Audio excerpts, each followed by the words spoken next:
NEET 2025 खत्म हो गया और मैं तुम्हारे सामने वो कहने आया हूं जो तुम सुनना नहीं चाहते हो। पर जो तुम सुनना चाहते हो मैं कहूंगा नहीं, मैं वो कहूंगा जो एक शिक्षक को कहना चाहिए। सच्चाई तुम्हें बतानी चाहिए। एक दिन हो गया, रो धो लिए, बहुत सारा काम हो चुका है, पर सच्चाई से अवगत होते हैं। क्या पेपर इतना टफ आना चाहिए था? बिल्कुल आना चाहिए था मेरे हिसाब से। हाँ, हम भी मानते हैं इतने टफ लेवल के पेपर हम नहीं करा रहे थे, हमें एक्सपेक्टेशन नहीं थी। पिछले 2 साल से मैं कह रहा था कि पेपर टफ आएगा, पर ये दे ही नहीं रहे थे। कोविड के बाद जो डाइल्यूट करा था उसको स्टैंडर्ड इन्होंने बढ़ाया ही नहीं, पर एकदम से बढ़ाया। पर क्यों दुखी हो रहे हो कि यार मेरे 600 नंबर आते थे टेस्ट में, मेरे 520 आ रहे हैं? अरे जिसके 700 आ रहे थे उसके 600 आए। पेपर तो टफ होना ही था। ये पेपर सिर्फ ज्ञान का नहीं था या टफनेस लेवल का नहीं था। असलियत में इसमें वो जीता जो वाकई में अपना स्ट्रेस मैनेजमेंट कर सकता था एग्जामिनेशन में भी। जाहिर सी बात है, देश को काबिल डॉक्टर्स चाहिए। काबिल डॉक्टर्स क्या स्ट्रेस मैनेजमेंट करने चाहिए? हाँ, पर उससे पहले एक बात और बता दूंगा आपको, किस बच्चे को क्या करना चाहिए ध्यान से समझ लो। और थोड़े कड़े शब्दों में बोलूंगा, बुरा लगूंगा कोई बात नहीं, पर तुम्हारे काम की बात बोलूंगा। हाँ, तुम सुनना नहीं चाहते हो, अभी तुम्हें कंधा चाहिए रोने के लिए, वो मैं नहीं दे पाऊंगा। मैं वो बात करूंगा जो सच्चाई है। रोने धोने वाले डॉक्टर्स देश को नहीं चाहिए, या ऐसे कमजोर लोग नहीं चाहिए। काम की बात करते हैं। अगर तुम्हारे जनरल कैटेगरी में 500 से कम नंबर आ रहे हैं, ओबीसी में 480 से कम नंबर आ रहे हैं, इधर 450 से कम नंबर आ रहे हैं डब्ल्यूएस में, और एससी एसटी में तुम्हारे 350 से कम नंबर आ रहे हैं, तो तुम्हें कुछ और सोच लेना चाहिए। विकल्प सोचो, विकल्प सोचो। रोना बंद करो, विकल्प सोचो। रोते हुए इमोशनली कोई भी व्यक्ति दुनिया में निर्णय जो लेता है वो गलत लेता है, ये सब लोग जानते हैं। अपने मन को काम एंड कंपोज करो। सबने मेहनत करी है। और मैं तो कह रहा हूं पेपर इजी आता तब भी क्या सीटें बढ़ जाती। मैं तो कह रहा हूं जिसके पिछली बार 650 आए थे उसको भी कॉलेज नहीं मिला, तब भी वो बहुत दुखी हुआ था। इस बार हो सकता है कि 590 वाले को मिल जाए, तब भी वो दुखी हो सकता है, क्योंकि उसने सोचा कुछ और था। उसको लगेगा मेरे 650 नंबर आ सकते थे। ये दुख वाली प्रक्रिया हर साल होती है, इसमें कोई खास बात नहीं है। जो सेलेक्ट नहीं होंगे उनको या तो विकल्प ढूंढने पड़ेंगे या दोबारा तैयारी करनी पड़ेगी। विकल्प हमारे पास क्या है? या तो हम दोबारा तैयारी करें, या तो दोबारा तैयारी करें। और तैयारी के लिए एक बात बता दूं आपको, या कुछ अपने कॉलेज ढूंढना है, जो भी हमें ढूंढना है, जो भी हमें आगे एजुकेशन के लिए ढूंढना है, उस पर अपन बात करें। जिनको तैयारी करनी है, जिनको तैयारी करनी है, उन्हें एक बात बता दूं, सेल्फ स्टडी से बात नहीं बनेगी। अब क्या आप सोचो कि मैं 10,000 के ऑनलाइन बैच में ऐसे टीवी की तरह लेक्चर को देखता रहूं, नोट्स भी नहीं बना और मेरा सिलेक्शन हो जाएगा? नहीं होगा। क्या अगले साल पेपर इतना ही टफ आएगा? बिल्कुल आएगा, और ऐसा ही आना चाहिए। तभी आप अच्छे डॉक्टर्स को अलग कर पाओगे जो स्ट्रेस मैनेजमेंट कर पाए। अरे क्यों घबरा गए पेपर में यार? घबराने वाला पेपर नहीं था ये। जो नहीं घबराया वो ही सिलेक्ट हुआ। क्या अगर आपके पास एक्सीडेंट होकर कोई ऐसा पेशेंट आ जाए जिसका सर फटा हो और आप खुद घबरा जाओगे, तो अच्छे डॉक्टर कैसे बन पाओगे? इसमें कौन सी शक और संशय वाली बात है? तो जो नहीं घबराया, ये एग्जामिनेशन, बार बार कह रहा हूं, ये एग्जामिनेशन सिर्फ और सिर्फ ज्ञान का नहीं था, ये स्ट्रेस मैनेजमेंट का भी था। ठीक है, एकदम से आया, हम भी मान रहे हैं, हमने भी बच्चे को बहुत सारे पेपर इस लेवल के नहीं कराए, कुछ 1-2 पेपर ही ऐसे कराए। मान रहे हैं हम इस बात को बिल्कुल कि कुछ ही पेपर इस लेवल के कराए, कुछ तो कराए थे, पर बहुतों ने बिल्कुल कुछ नहीं कराया। बिल्कुल आसान पढ़ने से बात नहीं बनेगी। जो तैयारी करना चाहते हैं उनको बता दूं, पेपर आसान नहीं आएगा अगले साल। फिर से सिर्फ सेल्फ स्टडी करने से, या सिर्फ और सिर्फ घर पे बैठ के पढ़ने से, या मुझे तो बायो आती है, मैं कोचिंग पे क्यों जाऊं, मैं क्लासेस में क्यों जाऊं, नहीं होगा सिलेक्शन। पढ़ना पड़ेगा। एनसीईआरटी से ही पेपर आया है, बट क्या एनसीईआरटी के डायरेक्ट पूछ लिया? नहीं, एनसीईआरटी घुमा घुमा के पूछी है उसने।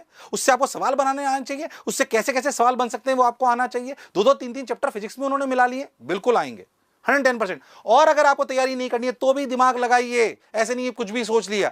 बहुत सारे विकल्प होते हैं। अगर आपका ये वाला क्लियर नहीं हो रहा है तो इसके लिए मैंने एक नीचे लिंक पे वीडियो भी बना रखा है, पिछले साल बनाया था, जो बहुत अच्छा है, जिसमें सारी डिटेल बना रखी है कि वेटनरी में जा सकते हो, फॉरेंसिक में जा सकते हो, बीएचएमएस में जा सकते हो, बीडीएस में जा सकते हो, वेटनरी वाले कॉलेजेस में आप जा सकते हो, B pharma, D pharma, nursing, बहुत सारे विकल्प है जो आप कर सकते हो। बायोटेक्नोलॉजी की रिसर्च में आप जा सकते हो, जो मिलिट्री वाले कोर्सेज होते हैं जिसमें फॉरेंसिक की टेस्टिंग करी जाती है, उसमें आप जा सकते हो। There are multiple options you have. BSc MSc करके आप आईएएस की तैयारी कर सकते हो। बहुत सारी चीजें हैं जो आप कर सकते हो, पर मैं तुमसे कहना चाहता हूं कि अब रोना धोना बंद करो और क्या करना है इस पे अपना दिमाग लगाओ। क्योंकि अगर तुम इमोशनली वीक रहोगे तो तुम्हारे घर वाले भी, मैं एक बात बताऊं आपको, अगर आप रोते रहोगे तो आपके घर वाले क्या सोचेंगे? बेटा कोई बात नहीं, तेरे से जो हो सकता है वो ही कर, कोई बात नहीं, तो अपने कमजोर भी रह जाएगा। मम्मी पापा क्या बोलेंगे? अगर बच्चा उनका दिन भर में रोता हुआ दिखेगा, क्या करेंगे? चलो तुम बताओ, क्या करेंगे? मुझे बताओ, क्या करेंगे? यही करेंगे।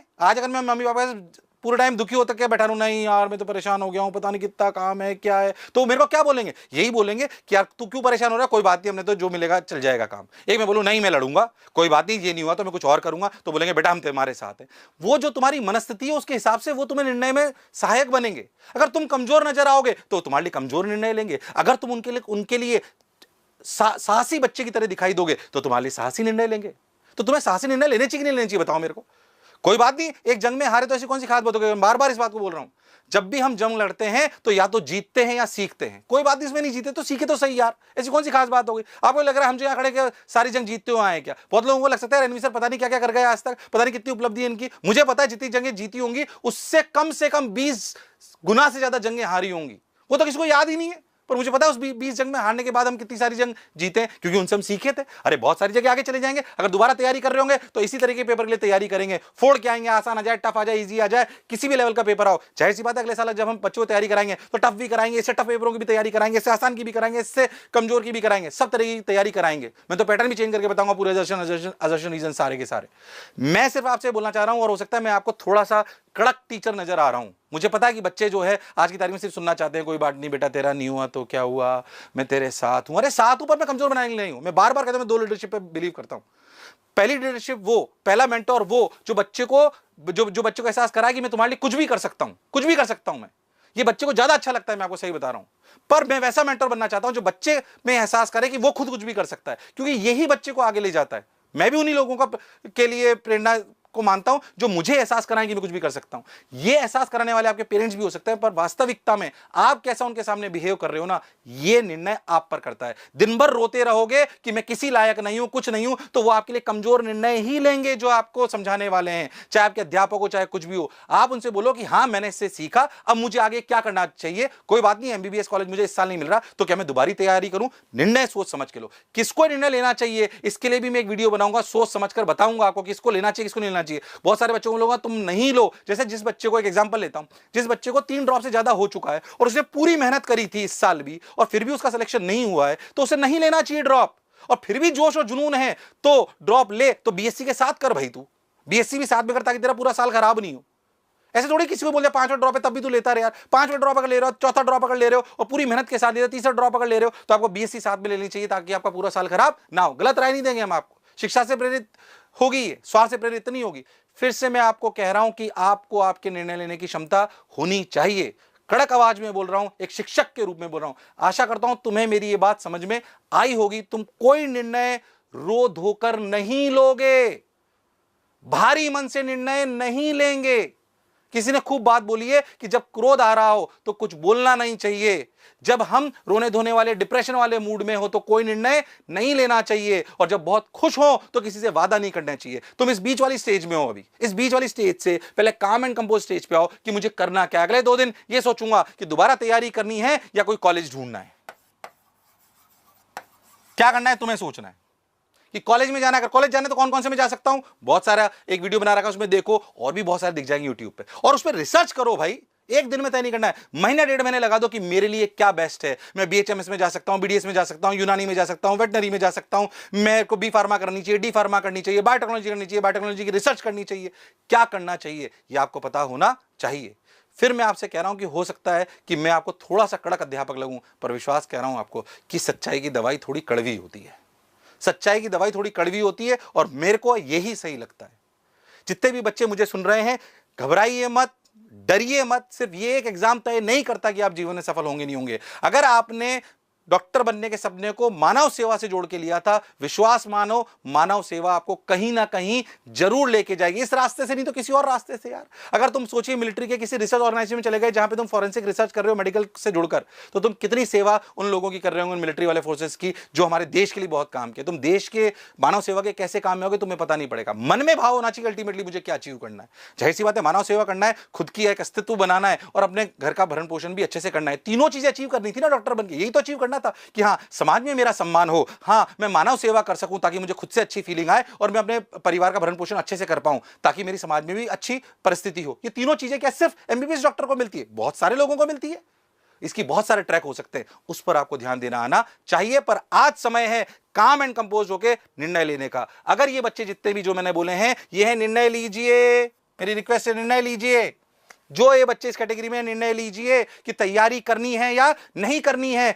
करनी है तो डट के करनी है, सेल्फ स्टडी काम नहीं आएगी। बार बार इस बात को बोल रहा हूं। बच्चे लाइब्रेरी में बैठ के क्लासेस छोड़ के या कुछ ज्वाइन नहीं करके लाइब्रेरी में बैठ के सोचते सेकंड ड्रॉप थर्ड ड्रॉप में कि यार मेरा सिलेक्शन हो जाएगा। नहीं होगा, क्लास आना पड़ेगा, उन टीचरों से पढ़ना पड़ेगा जिन्होंने एम्स के लिए बच्चों को पढ़ाया हुआ है, जिनको अनुभव है। सिर्फ खुश करने वाली पढ़ाई से बात नहीं पड़ेगी, बन पाएगी, सिलेक्शन के लिए पढ़ना पड़ेगा। 23 लाख 24 लाख बच्चों में से अगर 50-60 हजार सीटें हैं जहां पर आप पहुंच पाते हो ढंग की जगह पे, तो आपको मेहनत करनी पड़ेगी। तुम्हें बोलते बोलते ना मेरे पसीने आगे, भले स्टूडियो में फुल एसी चल रहा है, तुम्हें मजाक लग रही होगी ये वाली बात, बट सच्चाई है। मैं तुम्हें फिर से कहना चाहता हूं, थोड़ा कड़क आपको नजर, मुझे पता है हमने बहुत सारे लोग लिए हैं सर समझते ही नहीं है। अरे मैं सब समझता हूं भाई, मैंने भी ड्रॉप लिया था, मैं भी तुम्हारे दर्द को समझता हूं, ऐसा नहीं है, पर तुम्हें कमजोर नहीं बनाना चाहता हूं। कमजोर बच्चे को कोई एक्सेप्ट नहीं करेगा आज से 5 साल बाद। आज तुम्हें सिंपैथी मिल सकती है रोने पर, सिंपैथी लेने के लिए नहीं बनना था तुम्हें डॉक्टर, काबिल बनने के लिए बनना था। तो काबिलियत और भी कई जगह हो सकती है, या तो दोबारा रिपीट करके अपने आप को प्रूव करो, नहीं तो कॉलेज ढूंढो। कॉलेज ढूंढने में भी मैं कम से कम महीना 1.5 महीना लगाऊंगा कि मुझे क्या करना है। अब टाइम इसी बात का है। आशा करता हूं कि मेरी कड़क बात तुम्हें कड़वी जरूर लगी होगी, पर तुम अगर अंतर मन से सोचोगे तो तुम्हें समझ में आएगा कि सर हमारे बड़े भाई और पिताजी की तरह बोल रहे हैं, पर काम की बात बोल रहे हैं और हमारे अच्छे के लिए बोल रहे हैं। मुझे लगा कि मेरे पास लगातार कल के बाद से लगातार मैसेज आ रहे हैं, रात भर दिन भर मैसेज। मैं इस तरह की वीडियो हालांकि ज़्यादा बनाना नहीं चाहता हूं, मैं लॉजिकल पे ज़्यादा बिलीव करता हूं कि कट ऑफ क्या होगी, उसमें भी मैं पूरा वीडियो बनाने वाला हूं, बट फिर भी मुझे लगता है कि बातें तुमसे मुझे कहनी चाहिए थी। मेरी किसी बात से अगर तुम्हारे को मैंने आहत पहुंचाई हो तो मैं उसके लिए क्षमा प्रार्थी हूं, बट जो मुझे एक शिक्षाविद के नाते, और क्योंकि शिक्षा ने मुझे सब कुछ दिया है, तो मुझे लगता है एक शिक्षाविद होने के नाते जो मुझे तुम्हें कहना चाहिए वो मैंने कहा है। मुझे सुनने के लिए और इतना प्रेम बनाए रखने के लिए भी, बहुत बच्चों का प्रेम मुझे मिलता है, उसके लिए भी बहुत बहुत बहुत धन्यवाद। और आने वाला भविष्य जो मैं कह रहा हूं अगर तुम करोगे तो तुम्हारा बहुत उज्जवल होगा। हो सकता है रास्ते अलग अलग हों, पर मंजिल तुम्हारी सफलता की होगी, इसमें कोई शक और संशय वाली बात नहीं है। मुझे सुनने के लिए बहुत बहुत धन्यवाद। Thank you.